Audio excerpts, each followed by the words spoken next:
Super common parenting question. We have a 16-year-old adolescent boy who is accessing, it sounds like from your question, sexually explicit material on his phone.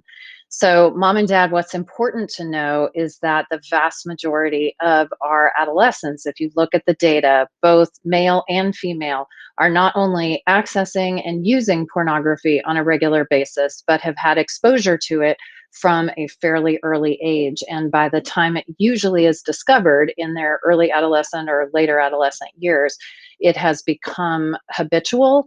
And there are actually addictive responses happening in the brain that cause a craving and an escalating seeking behavior.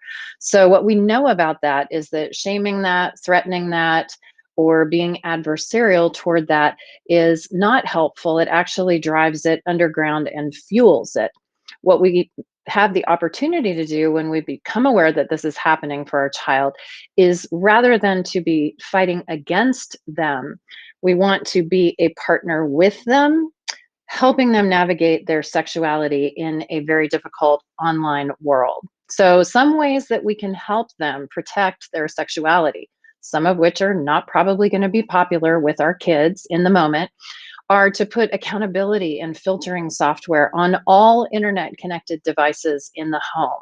So that includes cell phones, laptops, iPads, iPods, gaming systems, televisions, all the things.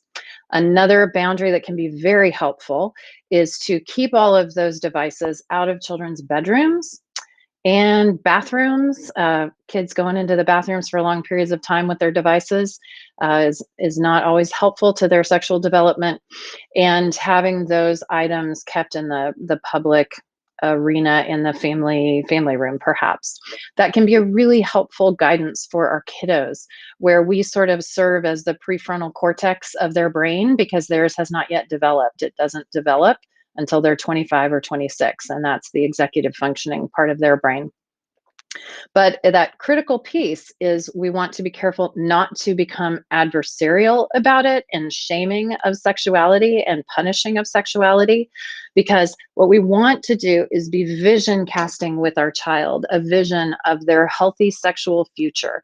We want to help them make sense of why the pornography use is not in their best interest, and of why we are on their team encouraging them, because we want them to have a fulfilling sexual life in their future. And we have lots and lots of evidence why pornography destroys that.